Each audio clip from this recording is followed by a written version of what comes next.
Y el año que viene diremos si la vacuna...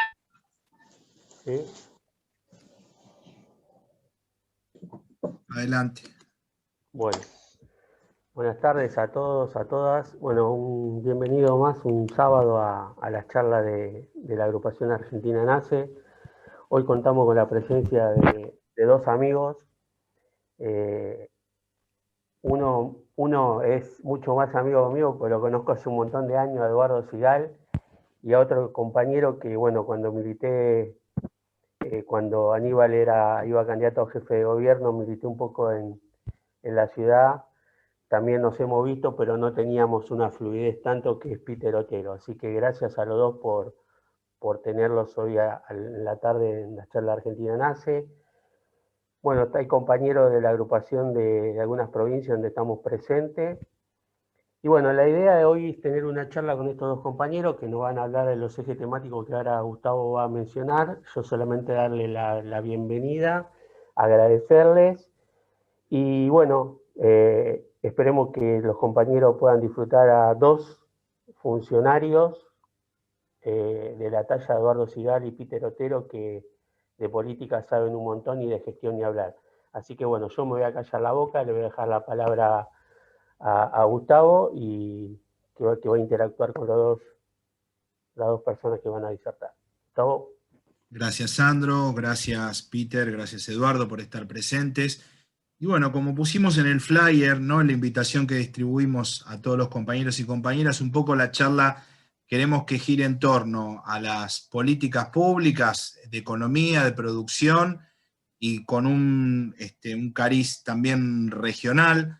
Se cumplieron hace poquito 30 años de la creación del Mercosur, el Mercado Común del Sur, y bueno, creo que sería un buen puntapié inicial de la charla, que nos cuenten su parecer acerca de cómo ha afectado la pandemia a las relaciones, a las políticas del Mercosur, y cómo creen que debería reformularse en un escenario post-pandemia las políticas de integración regional. Bueno, les dejo esa pregunta que es bastante amplia, así que los escuchamos. No sé si querés empezar, Eduardo o Peter. Sí, en todo caso, le voy a proponer a Peter que hagamos también un diálogo entre nosotros, que vayamos conversando, así lo hacemos un poco más vivo, si estás de acuerdo, Alejandro. Te digo, sí. Bueno, primero, hasta el tema de cómo se planteó la charla, me parece que trasunta cierto optimismo, digamos, por parte de ¿no? Hablar de un escenario post-pandémico cuando estamos en un pico terrible del tema de la pandemia, y donde, si bien apostamos al tema de la vacunación, a salir rápidamente, yo creo que nos tenemos que acostumbrar, adaptar, a pensar en que vamos a convivir en este mundo entre pandemia y una nueva reconfiguración de las relaciones entre los seres humanos en cada uno de los países, y también desde el punto de vista regional. Creo que nos equivocaríamos si pensamos con un enfoque pre-pandemia. Me parece que tenemos que pensar justamente la post-pandemia, pensando que la realidad no va a ser igual.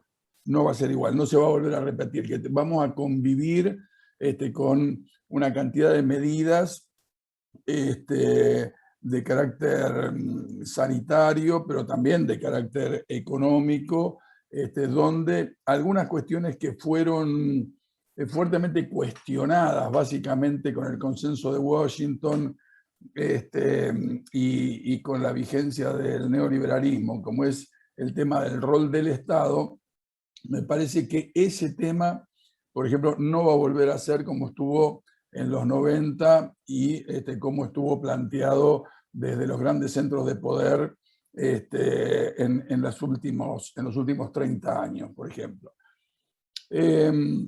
Nosotros hemos vivido y hemos sufrido lo que significa el consenso de Washington, el neoliberalismo, la libertad de mercado, la concentración desde el punto de vista del poder económico, la incidencia de los grandes grupos concentrados, ya no solo de carácter nacional, sino en su internacionalización sobre las democracias, sobre la calidad de vida de los pueblos. Y quizás la última etapa, la macrista, en mi opinión, ha sido uno de los momentos más brutales, más descarnados, yo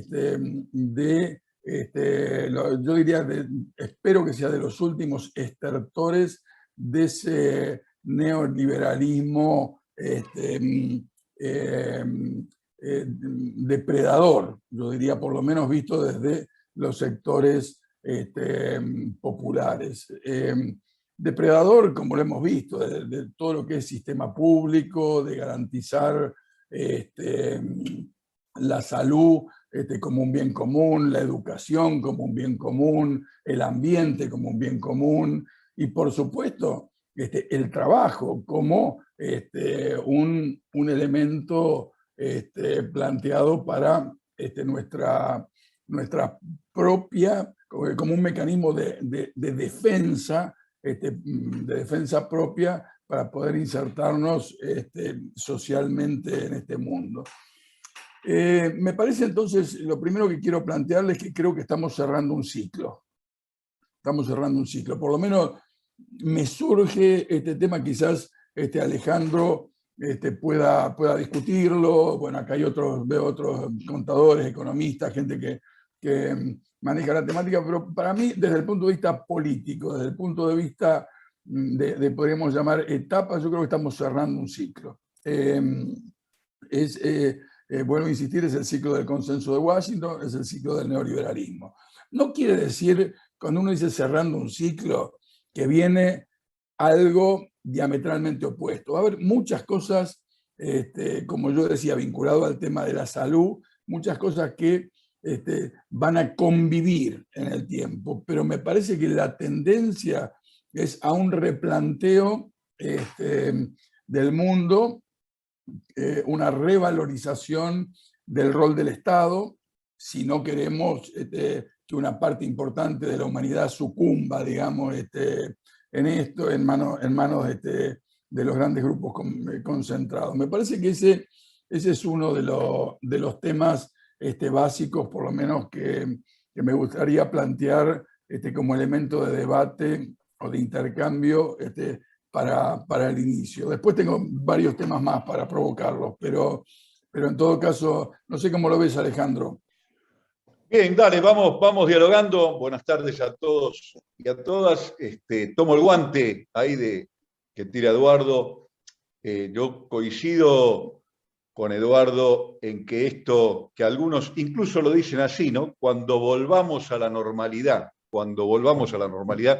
eso, aquello que había antes, bueno, malo, lindo, feo, mucho, poco, no va a volver.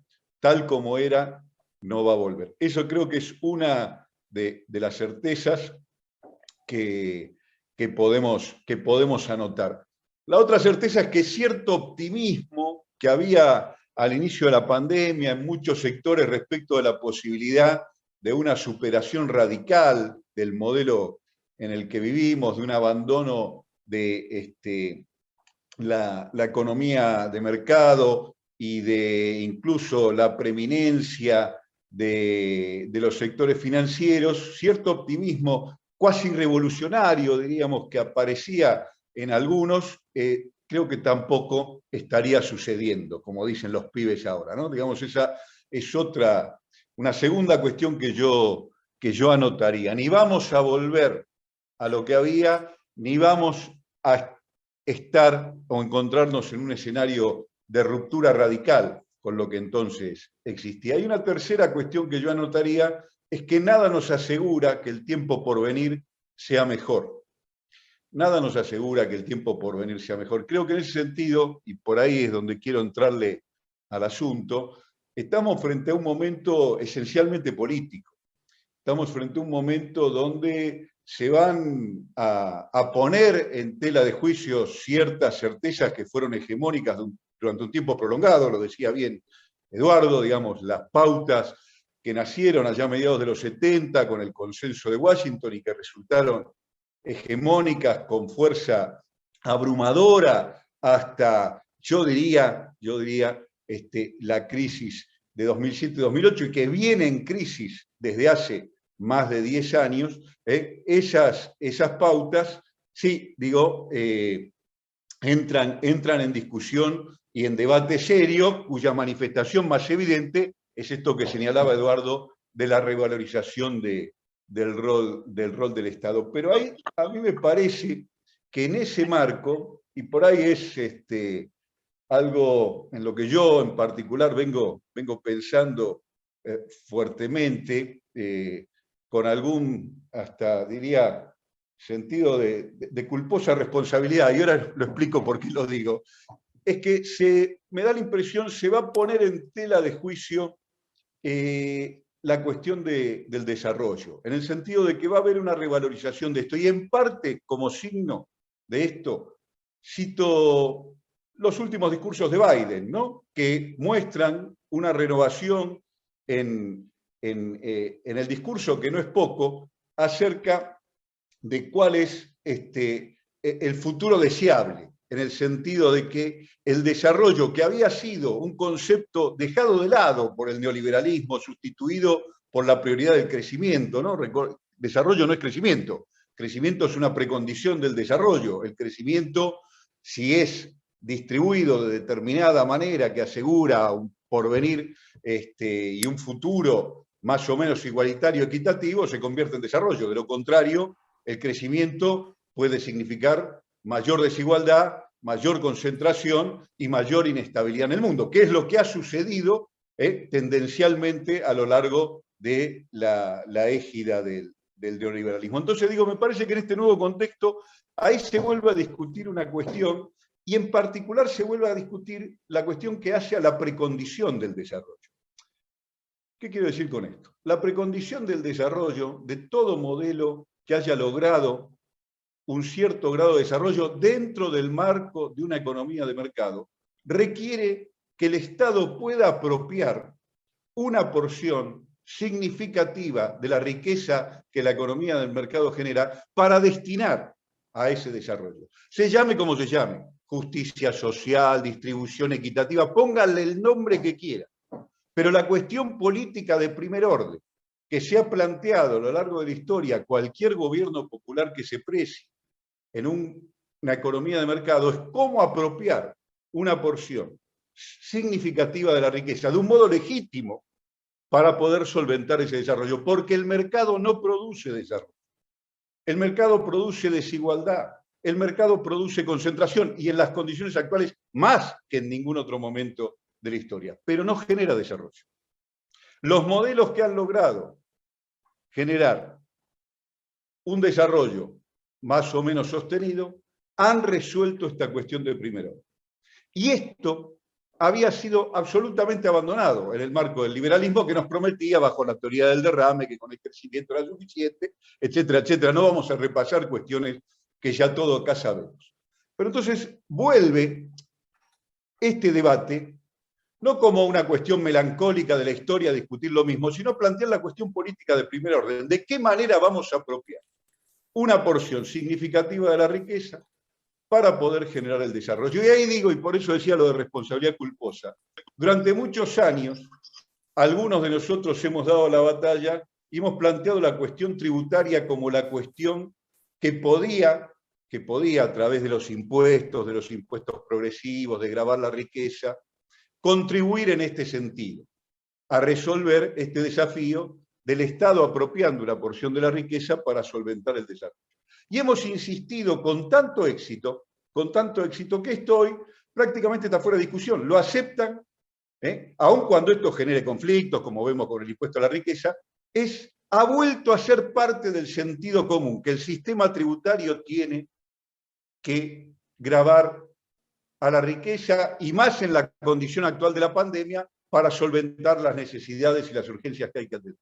Pero digo ahí que tal vez hemos olvidado, y conviene repensarlo, que aquellos modelos que resolvieron esta cuestión no lo hicieron solo con el sistema tributario.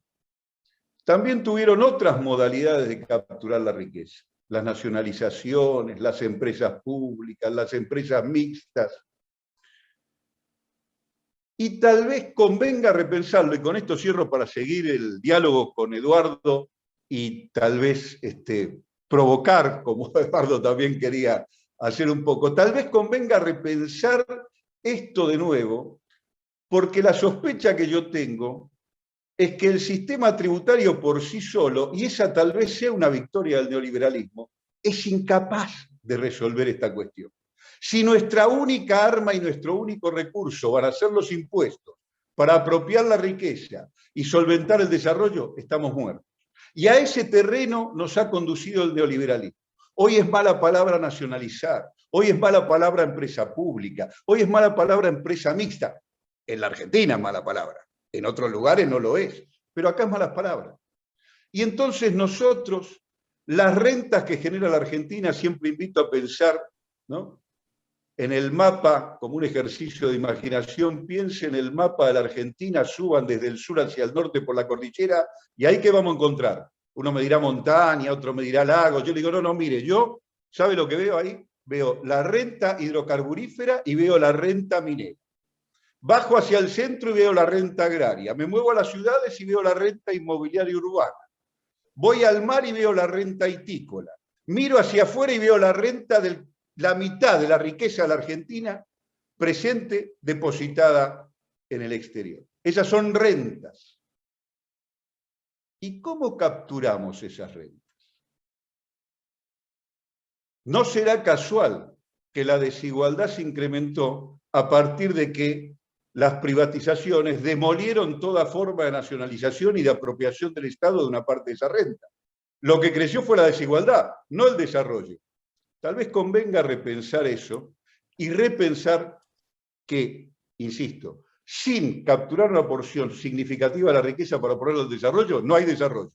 Y si el sistema tributario es el único instrumento, tampoco lo vamos a conseguir. Necesitamos plantearnos de qué modo inteligente y legítimo el Estado en esta nueva etapa puede hacerse de una parte de esa riqueza para solventar el desarrollo sin que sea reeditar acríticamente el pasado porque lo que funcionó antes va a funcionar ahora. No, porque lo que estamos diciendo es el ahora no va a ser una réplica de aquello ni aun cuando la pandemia pase. Y acá dejo y te devuelvo la palabra, Eduardo. Me parece muy interesante, Alejandro. La verdad que hay muchas cosas con la idea que dialoguemos, que pensemos juntos, que no se trata de encontrar acá una receta o una respuesta única y acabada. Se trata de que seamos capaces de pensar esto. Por ejemplo, a mí me parece este tema de cómo el Estado se apropia de recursos que vos nos planteás, que no sea solamente a través del tema de los impuestos a las riquezas, sino que pensemos en elementos complementarios o supletorios, pero sobre todo complementarios, digamos, a esto. Me parece un desarrollo de imaginación importante. Lo veo que acá nos acompaña Américo García. Él, por ejemplo, viene trabajando mucho la idea de la desprivatización. Ni siquiera estamos diciendo la estatización, estamos hablando de la desprivatización. No me voy a apropiar de tu concepto, Américo, pero me parece interesante porque me parece que eso abre a que no pensemos solamente en términos de empresas privadas o impuestos como forma de recaudación para el Estado, sino que nos permite pensar también en empresas, en explotaciones, donde haya una combinación público-privada, donde haya participación societaria de los trabajadores, en la proporción que sea. Yo no estoy acá dando una fórmula al respecto. Me parece que nos podemos empezar a plantear para los desafíos de esta Argentina del siglo XXI que tenemos que ser creativos, que no es o todo privado y la ley del mercado, todo público, el socialismo, digamos, soviético, para llamarlo de alguna manera, sino que podemos pensar en desafíos incluso que tienen que contemplar algunas cuestiones del mundo que tampoco van a cambiar ni van a volver atrás, que es el carácter de la globalización. Podemos pensar de qué forma se da esa globalización, pero es muy difícil que volvamos a pensarnos fronteras para adentro cada uno de los países. Este es otro tema, me parece que tenemos que aprenderlo. Creo que los primeros que visualizaron parte de estas cuestiones fueron las grandes empresas monopólicas. Ustedes habrán visto, qué sé yo, si tomamos la paradigmática, la automotriz, ellos no se pensaron fronteras de país para adentro. A lo mejor arrancaron así, pero en el desafío de la globalización, en el desafío de los últimos 40, 50 años, ellos fueron haciendo una división por conveniencia de su trabajo, de acuerdo a las potencialidades humanas, a las potencialidades de recursos naturales, a dónde podían maximizar las ganancias. Bueno, a mí me parece que eso, traducido en países con estados presentes, con estados activos, debería también pensar en procesos de complementación y de integración productiva, donde entre nuestros países, sobre todo los países que tenemos cierta vecindad o regionalidad, podamos también ser complementarios para ir teniendo desarrollos más igualitarios, porque la desigualdad es potencialmente una fuente de conflictos. La integración, la complementación, no hubiera términos utópicos de solidaridad, pero por lo menos de desarrollo común, nos permita también defender cuestiones que en este siglo XXI para mí son fundamentales, que es el desarrollo pacífico de nuestros países, evitar cualquier tipo de conflictividad como la que estamos viviendo en este momento entre Palestina e Israel, porque eso llevado rápidamente a escala universal puede significar, o a escalas regionales, puede significar la destrucción del planeta. Hoy el poder destructivo del armamentismo hace que la preservación de la paz, el diálogo democrático, el respeto, me parece, tengan que ser condiciones necesarias, imprescindibles para el desarrollo de la humanidad. En eso fuimos, y me parece que fuimos en alguna medida adelantados, básicamente. Bueno, Perón planteó una hipótesis general con el ABC, digamos, allá por los 40, pero me parece que en el gobierno de Néstor y de Cristina se avanzó mucho en el rol activo del Estado para encontrar complementaciones productivas para el desarrollo de nuestro país. La integración productiva me parece muy, muy importante. En eso no lo podemos dejar librado solamente al mercado o a las grandes empresas. Mire, yo voy a dar algunos ejemplos concretos que me tocó ser partícipe. Si vuelvo al tema de la industria automotriz, si nosotros no íbamos a discutir en el 2003 con las casas matrices de las automotrices las inversiones que iban a hacer en la Argentina y en la región, ellos no tenían previsto planes importantes ni especialización para la región. Ellos pensaban desarrollar la industria automotriz básicamente desde Brasil y que la Argentina sea, en todo caso, comprador, consumidor. La actitud del gobierno de Néstor fue, muchachos, si acá no encontramos un sistema de complementariedad, división de roles, acá no van a vender un solo auto más. Fabricaremos, andaremos en carro, andaremos en caballo, volveremos de alguna manera, pero ustedes no entran.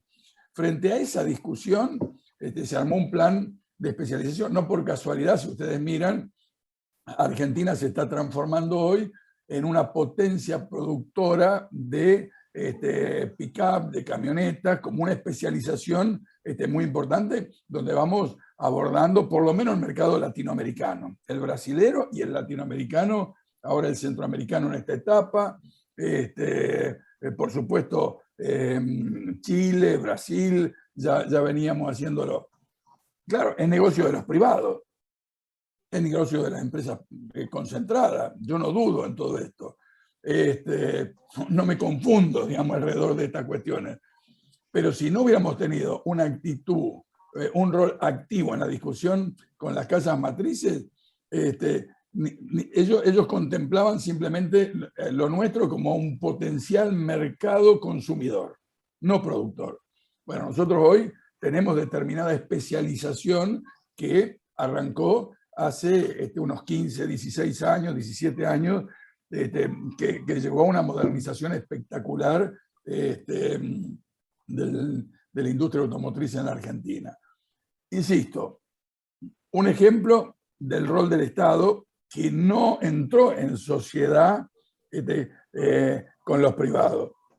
Acá regulamos, más allá de los impuestos, más allá de estas cuestiones que planteamos, pero también que tiene que ver con el desarrollo, que tiene que ver con la generación de empleo de calidad, que tiene que ver con el reconocimiento de las legislaciones propias, que tiene que ver con la calidad de vida y lo que significa la industria automotriz en cuanto a la generación de empleo no solo en forma directa en las empresas, sino de las empresas automotrices, sino indirecta en las distintas autopartistas.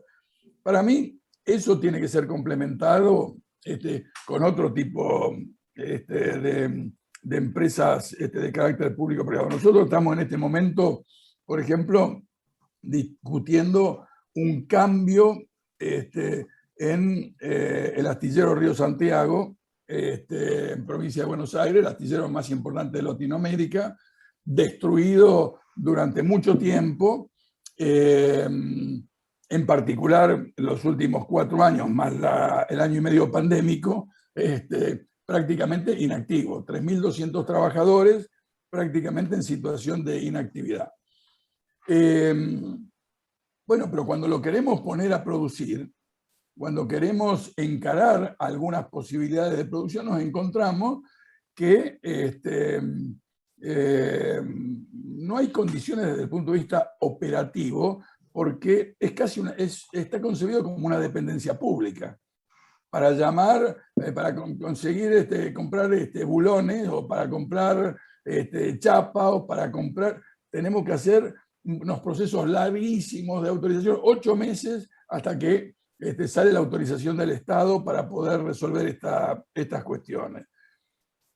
Por supuesto, no queremos cambiar el carácter público, estatal, pero sí creemos que puede ser una empresa pública, una sociedad del Estado con participación de los trabajadores, y que podemos agilizar todo el proceso de compras y de funcionamiento. Y también creemos que hay que dividirlo en unidades productivas más pequeñas para recuperar, incluso, miren lo que les voy a decir, para recuperar cierta disciplina del trabajo que se ha perdido en estos últimos, en los años del macrismo. Este tipo de cuestiones también hay que planteárselo con los trabajadores, no es una imposición, es recuperar una cultura de participación activa. Por supuesto, uno habla con cualquier trabajador del astillero y el astillero es su familia. es parte de su propiedad, es lo que defiende como parte de su bandera, pero no alcanza aunque nosotros hagamos una reivindicación sentimental. Necesitamos hacer una reivindicación práctica, productiva, capaz de modernizarse y de competir con el desarrollo que, por ejemplo, esta parte de la industria tiene.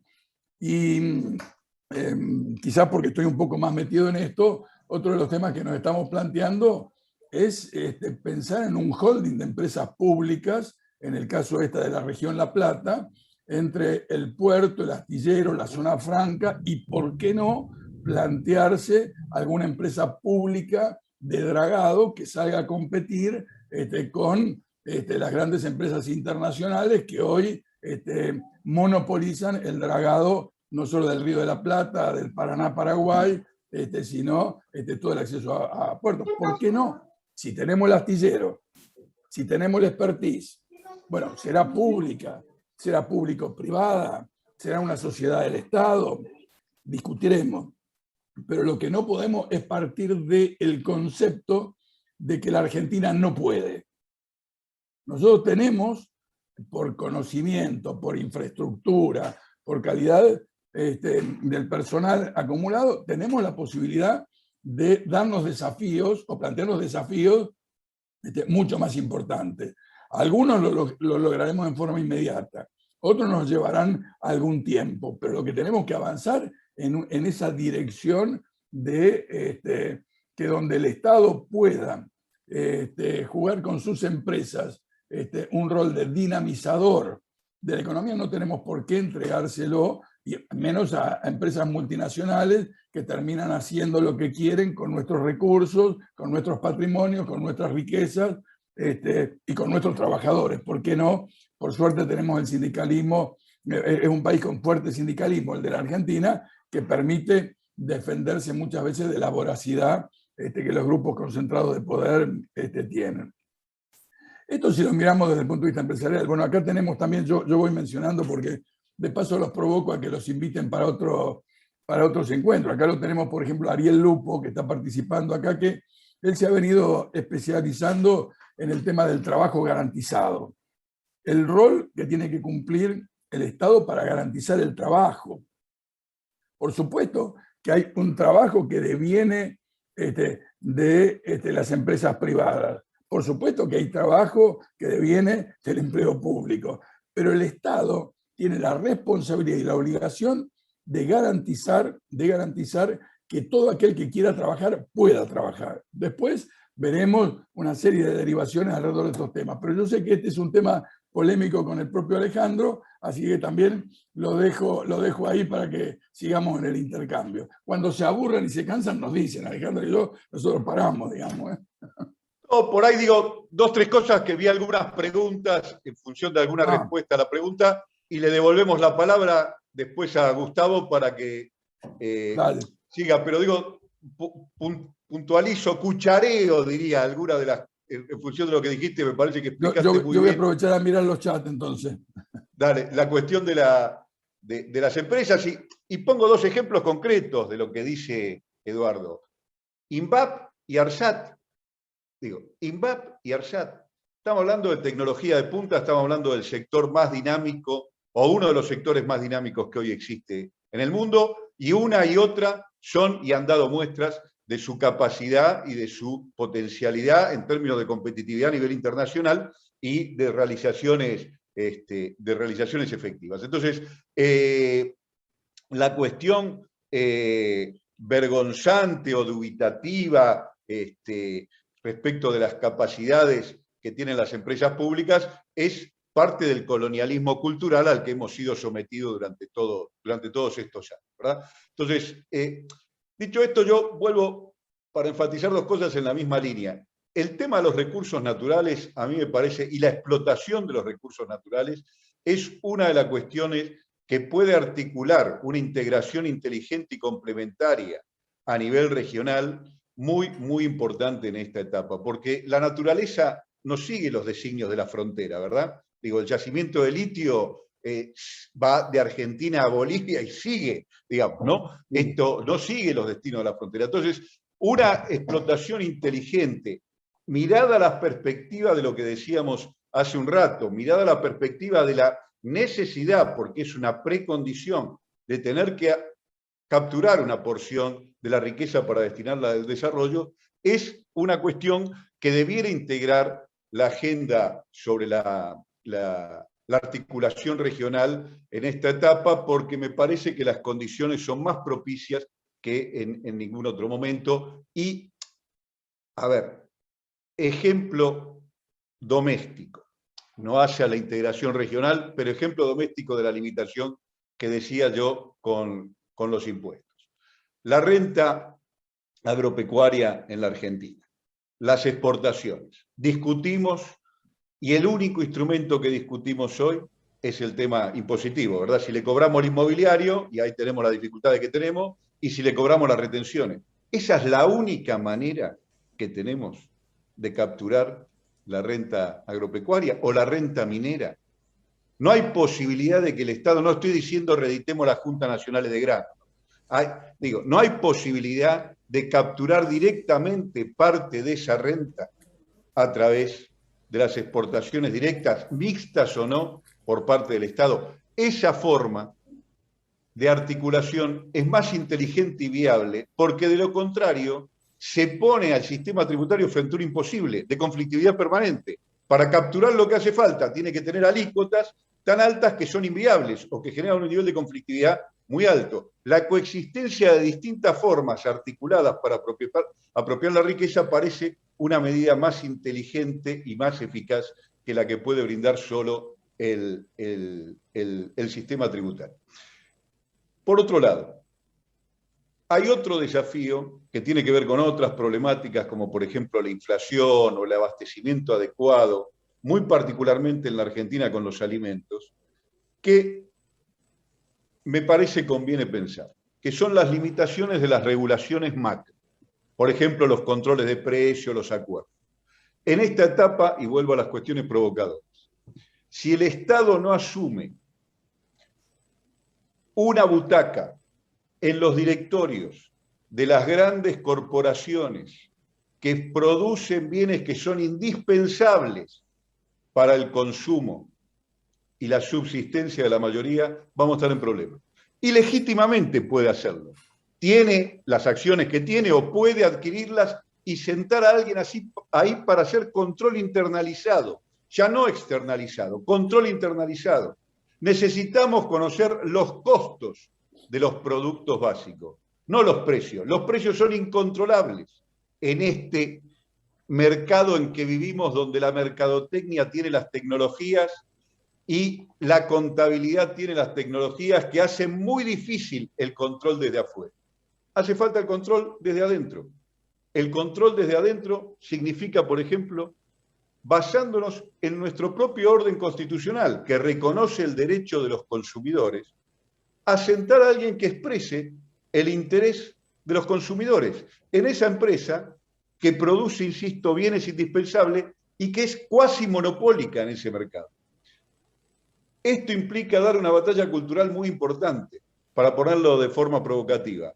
Nos parece razonable, atendible y legítimo que 4 gerentes de una multinacional fijen el precio de la pasta seca que compramos en el supermercado. Nos parece legítimo. 4 tipos lo deciden según su criterio y todos vamos, lo pagamos o protestamos. ¿Por qué no es legítimo que los consumidores sepan cuánto cuesta ese fideo, que sabemos cuánto nos lo cobran en el mercado, pero no tenemos la menor idea de su costo? ¿Por qué no? No estamos maduros, somos tontos. Si supiéramos el costo, la discusión en cómo se genera la cadena de valor y quién apropia lo que apropia en cada caso, sería mucho más sencilla. Hubo una época, y esas son las ventajas de peinar cana, y con esto termino, donde el Ministerio de Economía tenía equipos estables que estudiaban las cadenas de valor. Américo, otros se deben acordar. Sabían perfectamente cómo se agregaba, se componía el valor a lo largo de la cadena. Desde la producción de los insumos básicos hasta la última instancia de comercialización. Lógico, el neoliberalismo reventó todo eso, los destruyó. Plantearse este tipo de cuestiones no solo implica un debate largo cultural, implica que el Estado, que bien decíamos al principio y con esto cierro, ha recuperado un lugar de legitimidad, sea a su vez otro Estado. Un Estado que tenga la capacidad para afrontar estos desafíos. Hoy, les digo, desde mi experiencia de gestión, no solo no tenemos la capacidad para controlar ciertas cuestiones básicas, porque además yo creo que es imposible y una pérdida de tiempo hacerlo. No tenemos la capacidad de saber, no tenemos la información básica para dar los debates que hay que dar. Entonces implica plantearse una construcción que lleva tiempo, de equipos y desarrollar capacidades para contar con un Estado que pueda absorber, llevar adelante con éxito estos desafíos. Y dejo acá, le devuelvo la palabra, si te parece, Eduardo, a Gustavo, Dale. para que él reoriente las preguntas o vea cómo seguimos. Sí, muchas gracias, muy clara la exposición y sí, desde ya que tenemos varias preguntas. A ver, vamos a comenzar. Tenemos al compañero Alejandro Anania, que nos hace dos preguntas. La primera, ¿cuáles serían las herramientas para generar desarrollo, además del sistema tributario? Bueno, un poco lo que hablaron, y me imagino la nacionalización coexistente en las empresas que ya existen. ¿Se puede realizar con un grado menor de oposición? Pregunta Alejandro Anania. Y después continúa diciendo cómo ven la madurez del movimiento nacional para encarar estos temas, la conciencia sobre la necesidad de intervención estatal en los términos que ustedes comentan, es decir, bueno, de una manera razonable. Y si creen que los líderes hoy coinciden o piensan que estamos en una etapa, digamos, donde esta realización puede ser perfectamente llevada a la práctica. ¿Vamos adentrándonos o querés juntar o hay más? Tenemos estas, si les parece, y vamos recolectando más preguntas y continuamos con la charla. Si les parece este tema. Yo tiro un par de cuestiones breves. A mí me parece que es muy interesante lo último que planteaba Alejandro. Tenemos que reconcebir el Estado, el rol del Estado en la Argentina y la capacidad del Estado. Hay que recomponer, hay que repensar cosas. Miren, yo tuve una experiencia de 8 años de trabajo en la Cancillería. Uno puede tener la opinión que quiera, pero básicamente a mí lo que más me sorprendió cuando llegué es que se me autodefinieron los diplomáticos como una burocracia eficiente. Yo llegué con todo el prejuicio y aparte cuando uno te dicen una burocracia, uno en general lo asocia a un término despectivo. Ellos se sentían orgullosos de ser una burocracia estatal formada, especializada en distintos temas y puesto, en todo caso, al servicio de quien gobierna y a veces de intereses no solo de los que gobiernan. Y saben, ¿cómo es esa burocracia? Es una burocracia que pasa por la escuela de grado, que tiene un posgrado en el Instituto del Servicio Exterior de la Nación, que se especializan en distintos temas, que se dividen en distintos roles y que, es cierto, te pueden fundamentar distintas cuestiones, pero que depende mucho de la conducción política. No pasa en todos los ámbitos del Estado lo mismo. Acá hay varios compañeros que conocen el tema. El tema de tener una burocracia especializada, conducida, te puede ser muy útil para un proceso nacional y transformador.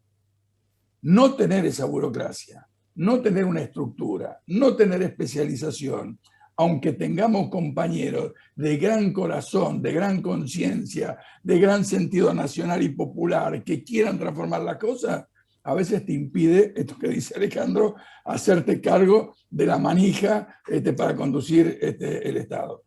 Vuelvo a un ejemplo mío en la Cancillería. Cuando yo llegué, había una responsable, como corresponde, una directora del tema del ALCA, el área de libre comercio de las Américas, que venía de las manos del consenso de Washington, para tener una y esta mujer me discutía en todas las reuniones durante 8 meses, 9 meses, me discutía absolutamente todo.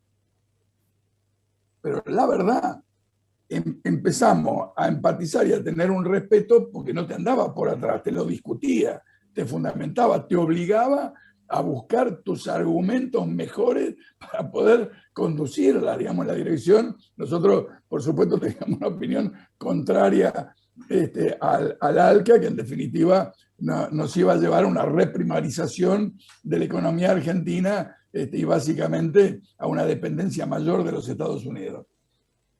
Esta persona terminó siendo mi jefa de gabinete, porque en realidad uno no es que anda buscando solo los compañeros que tienen el carné nacional y popular, digamos, está buscando funcionarios que sean eficientes y que se alineen con el pensamiento nacional, popular y transformador que uno quiere darle a la gestión.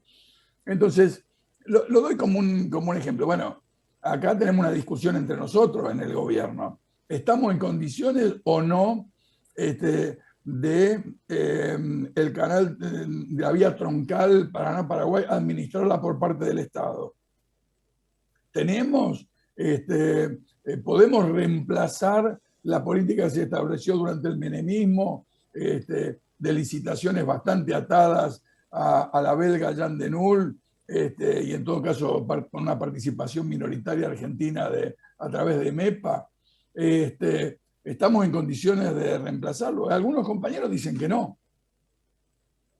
Bueno, discutamos. Se trata de tener la administración de toda el canal troncal, o podemos dividirla en tramos y partes que se haga cargo el Estado con empresas públicas, y otras partes llamar a licitación y poner ciertas condiciones de participación de empresas nacionales. Bueno, por lo menos tenemos que planteárnoslo. Veníamos en línea directa a renovar una licitación al estilo de lo que se había hecho en la época de Menem y que se renovó, como ahora bien nos facturan, en el 2011 en el gobierno de Cristina. ¿Por qué tenemos que volver a repetir ese modelo? ¿Por qué no nos planteamos, por lo menos, como lo está planteando Jorge Tayana desde el Senado, la posibilidad de rever ese criterio? ¿Hasta dónde nos va a dar? No sé, pero lo concreto es que por ahí salen el 70% de las exportaciones argentinas. Nos cuesta, con el Estado que tenemos, bueno, no me voy a meter en terreno de Alejandro, pero nos cuesta controlar con aduana. No puede ser de que Paraguay exporte mucho más commodities que los que produce. No puede ser, ni siquiera por las informaciones que yo vengo recogiendo, ni siquiera lo transportan. Llevan papelitos, digamos, hacen figuración, digamos, de estas cuestiones. Entonces, me parece que nosotros necesitamos, aparte de la participación del Estado, aparte de las empresas públicas, nosotros necesitamos una aduana fortalecida, una FIP fortalecida y profesionalizada en una dirección y conducida políticamente. Necesitamos ensayar la posibilidad, por lo menos, de empezar a construir una empresa de dragado y balizamiento de carácter nacional. Necesitamos transformar, bueno, no me voy a meter en otros temas, esta locura, necesitamos avanzar como está planteando muchos compañeros en el canal Magdalena, y que los productos no necesariamente de nuestro litoral tengan que ir al puerto de Montevideo, sino que puedan salir directamente de la Argentina al mundo. Bueno, son cosas que que tenemos que planteárnosla, me parece, con mucha fuerza. Estamos en condiciones, no sé si de la noche a la mañana, pero tenemos que ir en esa dirección, tenemos que trabajar en esa dirección. Me parece que eso es lo que tenemos que hacer. ¿Qué se opina a nivel, como decían acá, de los líderes? Y este es un frente, es una coalición, es un gobierno de coalición, es un frente de coalición, hay de todo, muchachos. Depende de la capacidad de organización, de la inteligencia que tengamos para hacer sentir la voz en un gobierno que sí es sensible a escuchar. Nos escucha a nosotros y los escucha a los grupos concentrados también. Entonces, es cierto que la pandemia no ayudó, pero necesitamos multiplicar el esfuerzo de la organización, el protagonismo popular, la participación social en la decisión de las cosas públicas. Hay que hacer oír nuestra voz, no digo de microclimas, sino de amplios sectores de la sociedad que quieren construir una Argentina más justa.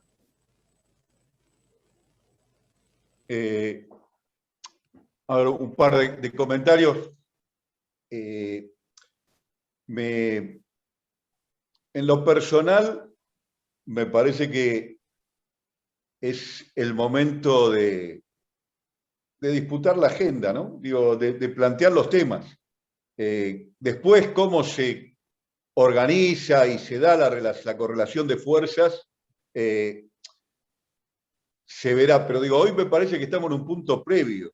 Hay cuestiones de las que no tenemos conciencia, por ejemplo, esta que mencionábamos recién. Hay como un supuesto de que el Estado está y si ganamos el gobierno, con eso podemos plantearnos ciertos desafíos. No es así. Digo, hay que tomar conciencia de la densidad, de las problemáticas, si ustedes quieren, visto de otro lado, del daño que ha hecho el neoliberalismo en sus décadas de hegemonía y en particular en la experiencia de nuestro país, los años recientes del macrismo y que hay que revertir. Yo veo ahí algunas preguntas. A ver, ¿cómo obtener una butaca? Bueno, primero, así como cité los ejemplos de empresa pública exitosa, el INPAP y ARSAT, el Estado tiene hoy, el Estado argentino, en el Fondo de Garantía de Sustentabilidad, una cantidad importante de acciones de muchas empresas monopólicas prestadoras de servicios esenciales. Y esas butacas ya las tiene directores. Ahora, una cosa es poner un director para ocupar una butaca, cosa que está muy bien, y otra cosa es ponerlo para ocupar una butaca y desarrollar una política, ¿se entiende? Es decir, que permita desde esa butaca, cualquiera que haya estado sentado en un directorio sabe que un director tiene acceso a información, legítimamente lo tiene, de primera mano y online, sobre lo que está sucediendo en algunos aspectos sensibles que repercuten sobre la gestión del Estado y el gobierno. Por ejemplo, cómo se cumplen los impuestos, por ejemplo, cómo se comercializan internacionalmente los productos, por ejemplo, cuál es el costo de producción de los productos básicos. Entonces, estas cuestiones debieran ser parte de una política donde las bancas o butacas que se ocupan son la forma de canalizarla. Pero también hay otras modalidades. Digo, se dio un debate muy interesante cuando nos planteamos la necesidad de una empresa testigo en el sector alimentario con Vicentín. No prosperó, pero el debate se dio y todavía está latente. Creo, en el caso personal, que la Argentina necesita empresas testigos. Y la forma legítima es crearla o comprársela. Digo, tal como sucede en otras partes del mundo, donde el Estado compra allí donde le interesa y se hace cargo de empresas que son estratégicas en todo o en parte, o impone condiciones, alguna experiencia hay inteligente en la Argentina, en ciertas explotaciones extractivas, de que hace una asociación público-privada donde se le cede al privado, en principio, el manejo de la gestión y la tecnología, pero se desarrolla una política de asociación para capturar esa tecnología en manos de ciertos actores que lo conviertan en un know-how luego de tipo público y el Estado lo pueda replicar. Estas son estrategias que son factibles de ser desarrolladas. Eduardo mencionaba el tema de la hidrovía y el contrabando. Todos sabemos que esto sucede. Pero a menos que se piense que esto se resuelve solo potenciando mejor a la aduana, o que alguien piense que la aduana argentina es tonta o corrupta, que no es mi manera de ver la cosa, y se acepta el mundo que vivimos no está organizado para que la aduana detecte el contrabando. El mundo que vivimos está organizado para que pase lo que pasa. Y la manera complementaria de mejorar los controles es justamente estar adentro de esas empresas, de lo contrario es imposible. O tener la empresa testigo que permita acceder a un conocimiento que desde una, digamos así, lógica escindida entre lo público y lo privado, el privado que hace y el público que controla, nunca vamos a acceder, siempre vamos a llegar tarde. Hoy hace falta que los controles en el mundo que vivimos no sean ex post, sean online. Tienen que ser en tiempo real. El ex post es tarde o tardísimo. Entonces, esto requiere, insisto, que para ciertas empresas o grupos que son suficientemente grandes, concentrados y con una posición dominante de mercado, el Estado legítimamente incorpore el control al interior de esos grupos. ¿Por qué? Porque dominan activos que son esenciales para la subsistencia del pueblo argentino y porque una decisión temeraria de esos grupos provoca un desastre. Sea vía de fuga de capitales, sea vía de remarcación de precios, sea vía de evasión, sea vía de contrabando, cualquiera de esas decisiones y otras que seguramente olvido, reingenierías que destruyan el empleo, cualquiera decisión de esa que sea temeraria, destruye el bienestar del pueblo argentino. ¿Por qué no es entonces lógico que en interés del pueblo argentino, del interés general, esté representado en el órgano de conducción de esa empresa para poder internalizar el control? ¿Por qué no es legítimo? Lo dejo planteado como pregunta. Bueno, muchas gracias. Yo quería decirles que, bueno, me ganó la ansiedad al inicio de la charla y me faltó decir un poco de los cargos que han desarrollado tanto Eduardo como Peter. Ustedes se preguntarán cómo es que saben tanto de todos estos temas. Y bueno, Eduardo Sigal fue subsecretario de Integración Económica Americana y Mercosur de la Cancillería Argentina con rango de embajador. Fue coordinador nacional alterno de Mercosur. Tuvo 2 mandatos como senador por la provincia de Buenos Aires y es el vicepresidente a nivel nacional del partido Frente Grande. Alejandro Peter Otero es economista, vicedecano, coordinador de la Universidad Nacional de Moreno. Actualmente se desarrolla como director de Relaciones Institucionales de la AFIP y preside el Frente Grande de la Ciudad de Buenos Aires.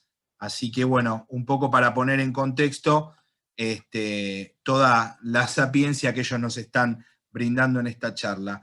Me gustaría hacerles una pregunta mía a título personal, y es acerca de cómo todos estos modelos políticos que hoy están en tensión en la región, como es el caso de Bolsonaro, o como es el caso de Uruguay con su vicepresidente Lacalle Pou, lo que está sucediendo con Duque en Colombia, cómo esa tensión está afectando las relaciones de los gobiernos de la región, qué consecuencias piensan que pueden llegar a traer a futuro. Ustedes decían que se acabó el paradigma de Washington en un estado ausente, con un mercado que regulaba las relaciones absolutamente de todo. Pero bueno, veo como también una polarización, y quería saber esa polarización de modelos en tensión, si ustedes creen que se va a seguir manteniendo, van a caer por peso propio, se van a atenuar. ¿Qué me podrían decir al respecto? Breve, porque da para toda una charla, digamos, completa esto. Primero, yo creo que es muy interesante el aporte que nos ha hecho García Linera, el ex vicepresidente de Bolivia, donde bueno, nos invita a pensar no como una sucesión de fotos la situación de América, sino en el sentido de oleadas que están en permanente movimiento, y es la interacción entre un modelo que expresa justamente el neoliberalismo y procesos de carácter nacional, popular, progresistas, transformadores, que disputan conciencias, disputan mayorías, disputan gobiernos, disputan formas de pensar en nuestros países. Yo creo que en este momento estamos en una situación interesantísima en la región, interesantísima. Recuerden que hace 5 años, cuando perdimos en la Argentina, cuando destituyeron a Dilma en Brasil, hace 2 años, año y medio, 2 años, sí, no llega a 2 años, habían destituido a Evo en Bolivia, parecía que entrábamos en una situación de noche para los sectores populares. No solo Argentina, la inteligencia de Cristina, la capacidad de armar esta coalición electoral y hoy de gobierno, nos ha permitido recuperar para la Argentina, más allá de la pandemia, más allá de la destrucción que hubo durante el macrismo, recuperar la posibilidad de soñar, de imaginarnos una Argentina más justa, sino que esto fue de gran oxígeno para toda la región. Bolivia en un año logró recuperar el gobierno, el movimiento al socialismo. En Chile se está dando y se dio un proceso electoral disruptivo, que también hay que observarlo con mucha atención. Daría la impresión de que los partidos políticos, la representación política, por lo menos post-pinochetista, entre García Linera y la Concertación, también entró en una etapa de agotamiento y de rebeldía popular.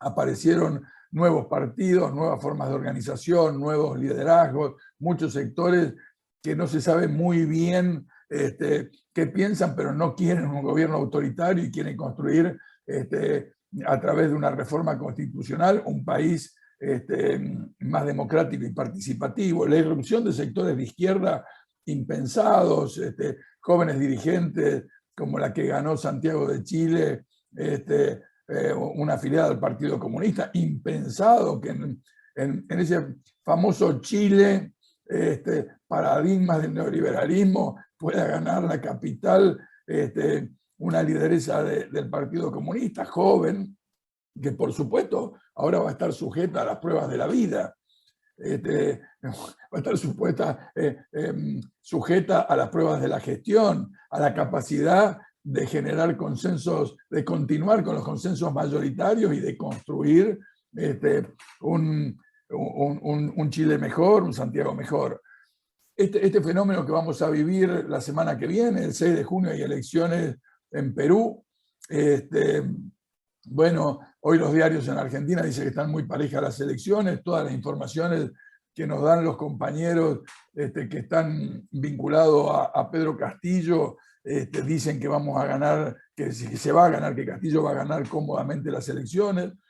Castillo tendrá que ver cómo construye mayorías, porque va a ganar una elección después de una gran fragmentación desde el punto de vista electoral, donde él fue primera minoría y va al balotaje, y ahí disputa con Keiko Fujimori, pero bueno, habrá que ver después cómo se construye esa articulación mayoritaria capaz de gobernar en un sentido progresista.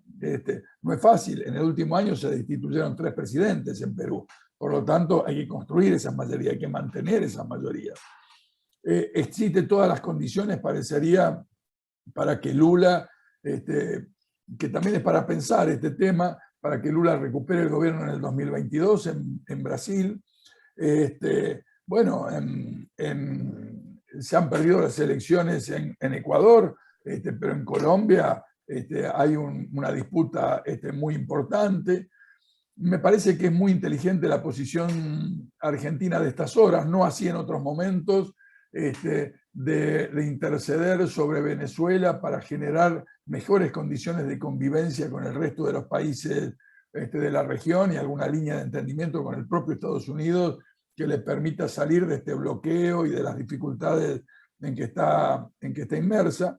Me parece que estamos en una fase de la oleada muy interesante. Creo que tenemos que trabajar para mantener la convivencia, el entendimiento, que no se trata de blanco-negro, vamos a transitar por muchos grises. El asunto es que esos grises nos permitan caminar hacia una América más integrada, no solo desde el punto de vista territorial, sino desde el punto de vista político, social, educativo, ambiental, sanitario.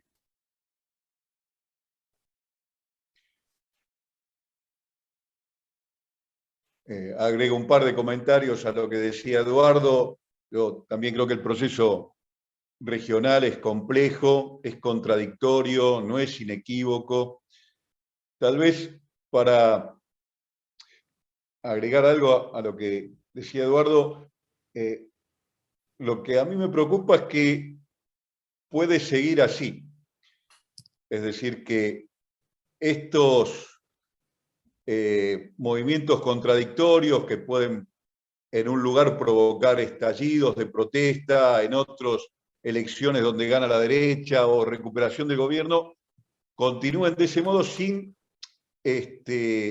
permitir o terminar permitiendo lo que tuvimos la suerte de vivir, que fue una ola relativamente homogénea de conducción política en América Latina. Me parece que hoy el desafío fuerte pasa por cómo construir esa organización popular capaz de darle un impulso integrado si no a todo, a buena parte de la región. Y ahí me parece que el tema es complejo, ¿no? Porque el enemigo ha ganado en experiencia y en desarrollo de recursos, ¿no?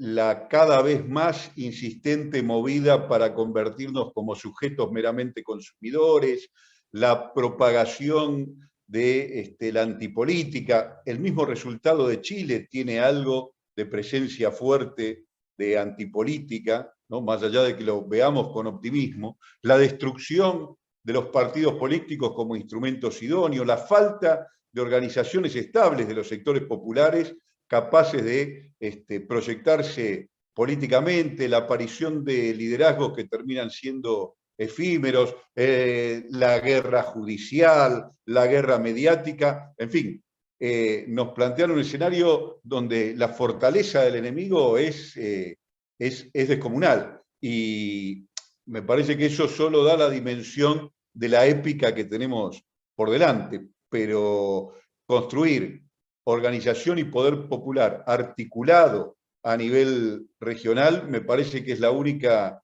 manera de enfrentarlo. Estos, por supuesto, cada cual va a dar su batalla a nivel o a escala nacional, porque es lo que le toca, pero me parece que la dimensión regional de la construcción política en esta etapa es absolutamente indispensable, porque la experiencia reciente demuestra que un solo gobierno rodeado, o pocos gobiernos rodeados de signos diferentes, tiene muy pocas chances de sobrevivir. O nos expandimos o somos presa fácil de este fabuloso poder que ha desarrollado el enemigo, ¿no?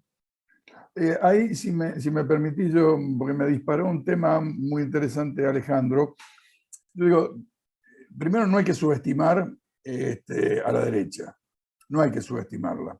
Es una derecha más dura, más fogueada, que saben usar también la calle, que aprendieron también de lo que hacemos nosotros, usan la calle,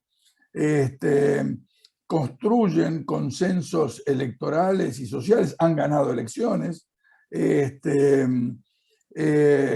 Lo que me parece que están adquiriendo un carácter más autoritario, ¿no? Tipo el bolsonarismo, Keiko Fujimori, en fin, aparecen esos rasgos más duros. Y nosotros tenemos movimientos nacionales, populares, que me parece que su característica en esta etapa va a ser básicamente la moderación.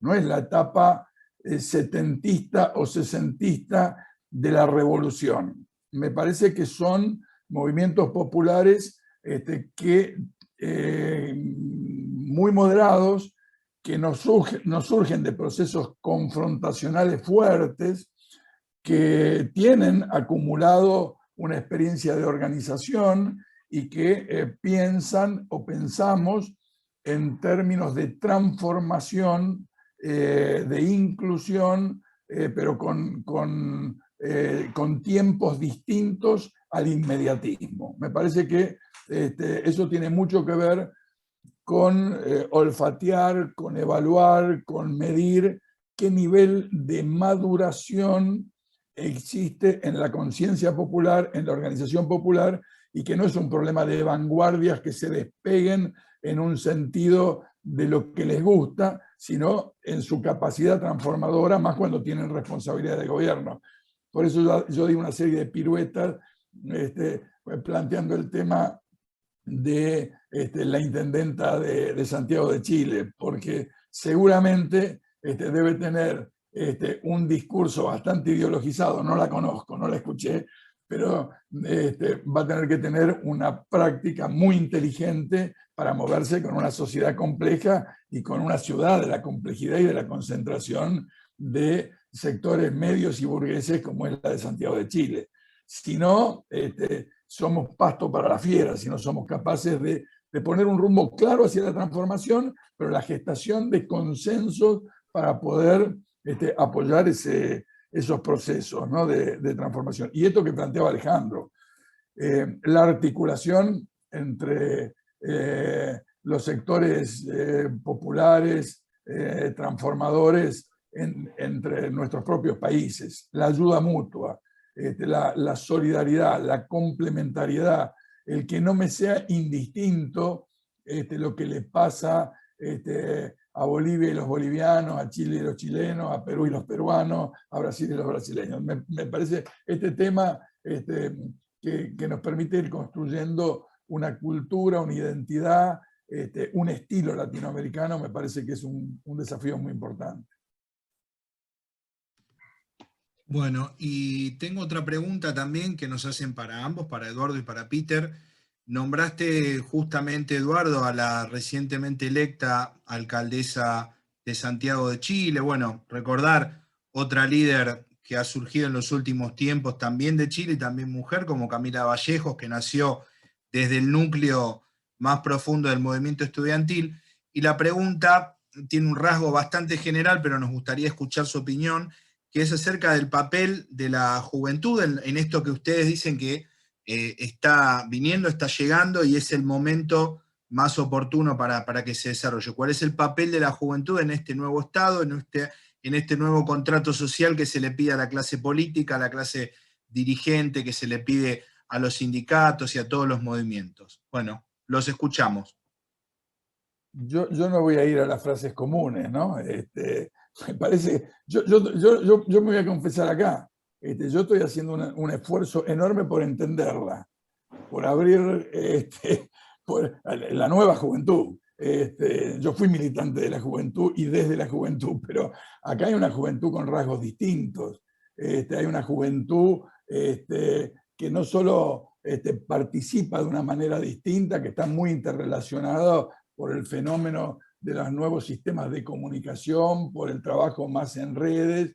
Estoy tratando de entenderla. Lo que sí tengo claro que la política y las organizaciones sociales tenemos que abrir nuestras cabezas a ese entendimiento y a dar lugar a pensar cosas nuevas con gente nueva. Y gente nueva es hablar de jóvenes que sepan amalgamar y aceptar también la experiencia de los más veteranos, y los más veteranos saber manejarnos en esta nueva realidad que nos toca vivir. No digo más que esto, generalidades.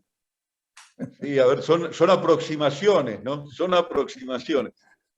Yo por ahí, digo, en ese sentido, mi experiencia en la universidad me permite un contacto con los jóvenes. Yo creo que uno de los mayores activos de lo que fue la ola de los gobiernos populares, la última ola de los gobiernos populares en América Latina, fue la politización de la juventud. Me parece que eso fue, después de la ola neoliberal, un logro extraordinario.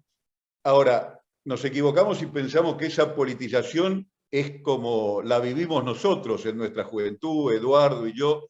Eduardo decía recién algo que es muy cierto: el signo de los movimientos populares y sociales en esta época, salvo en situaciones puntuales donde estalla, en general como tendencia es moderado, es reformista, para decirlo en términos viejos. Y ese signo tiene mucho que ver con la característica de la participación política de la juventud.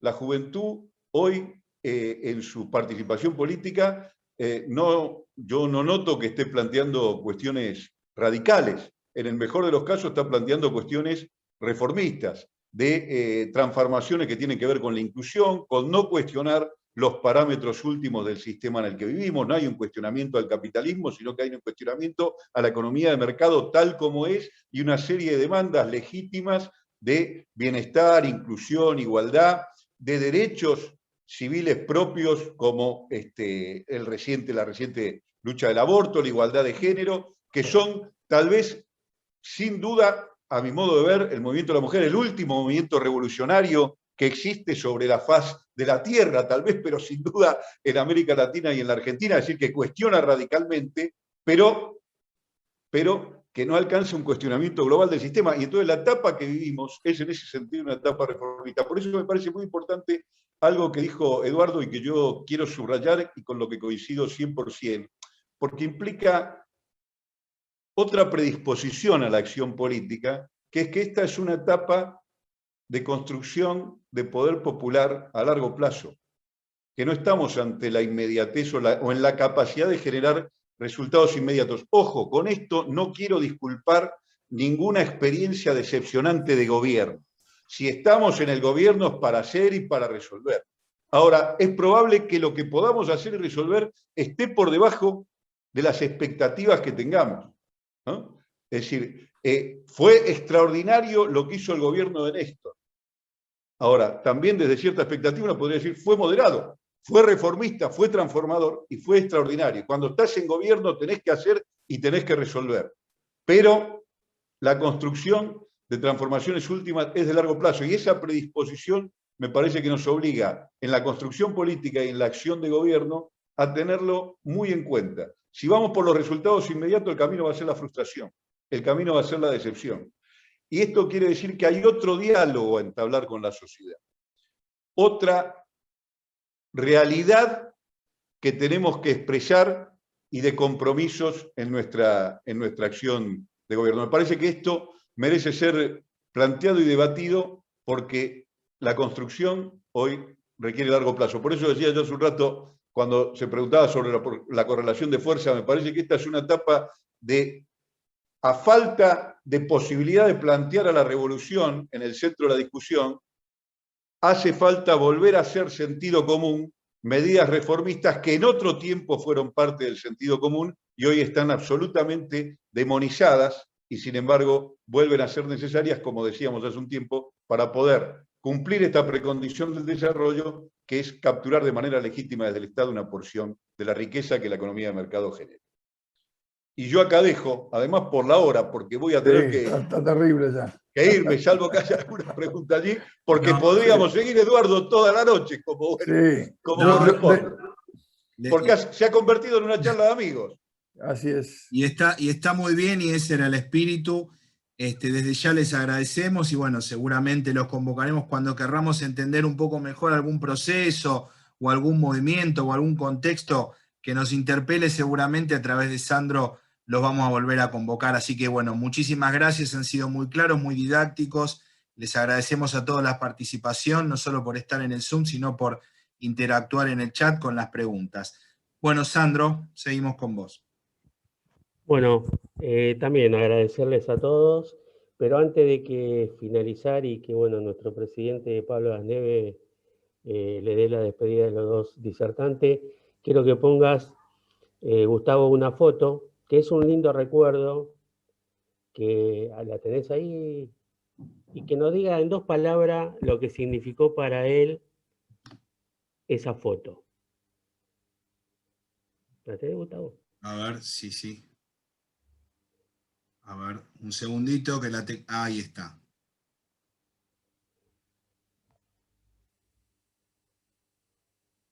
No la vemos. Tenés que compartir la pantalla de la foto porque si no te va a salir. La pantalla. No, vos, Gustavo. La pantalla de la foto, porque ahí volví a seleccionar compartir y ahí te va a salir la imagen. A ver qué me ayuda. Va a salir ventana de Chrome o te va a salir. Fíjate, aquí hay que bucear un poquito, pero. A ver, Ahí está. Ahí está. Casi. Ya la vi la foto yo. No, pero ahí la van a ver todos los compañeros. Ahora. Ahí está, ahí se ve. Bueno, Ahí está, en dos palabras, Eduardo. El significado. Esperanza y muchas dudas.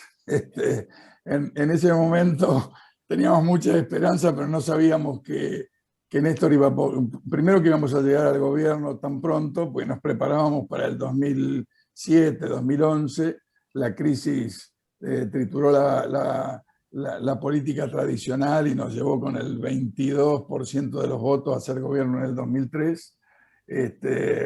Yo estoy mucho más joven ahora, como verán.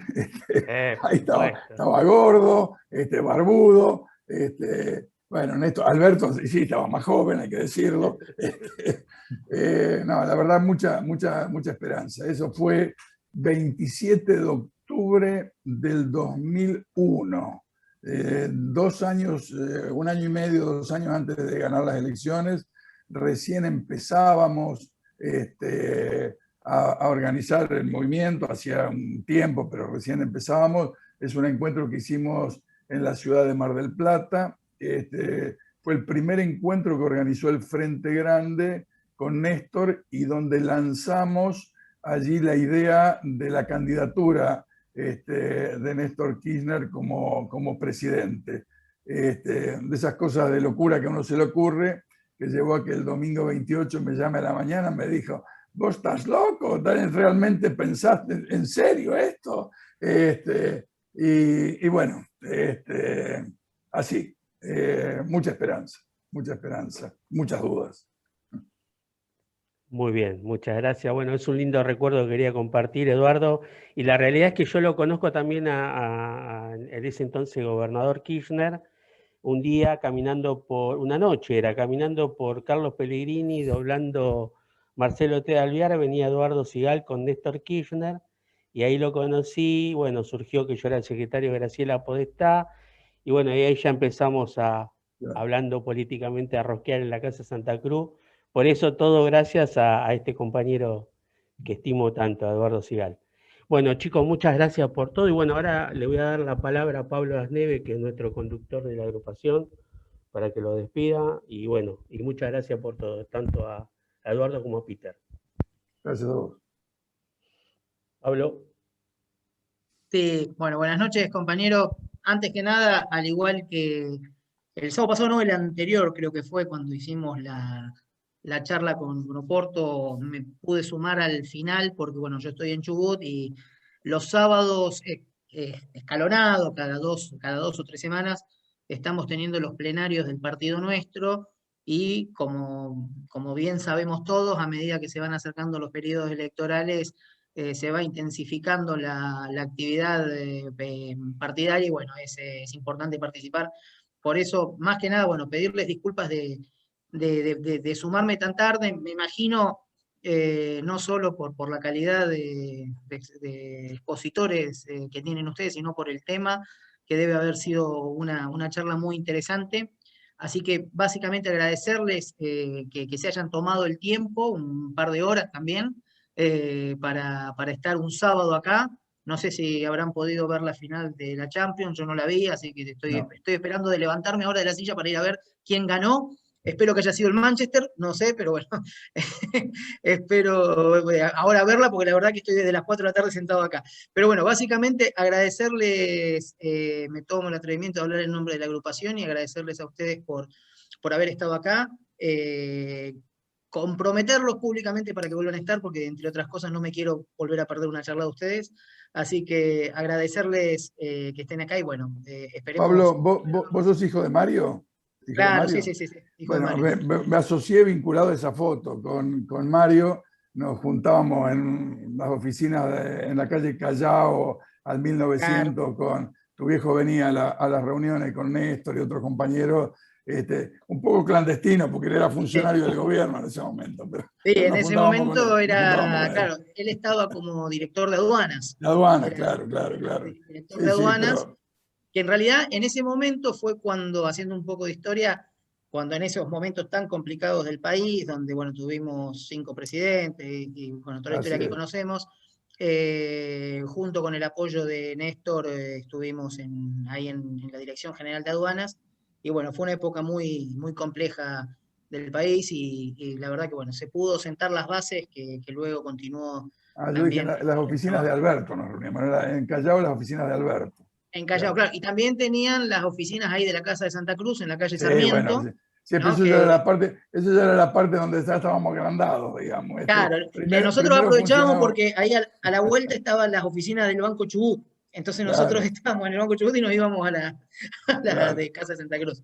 Pero claro. bueno, sí, Pero muchas historias, Eduardo. en el 2001, por ahí estábamos en Callao en Claro, 1900. sí. Bueno, Bueno, mucha bueno, un historia. Pero abrazo, bueno, gracias. gracias, Eduardo. Y obviamente mandarles un abrazo a todos y agradecerles que hayan participado. Gracias. Dale, saludos. Bueno, muchas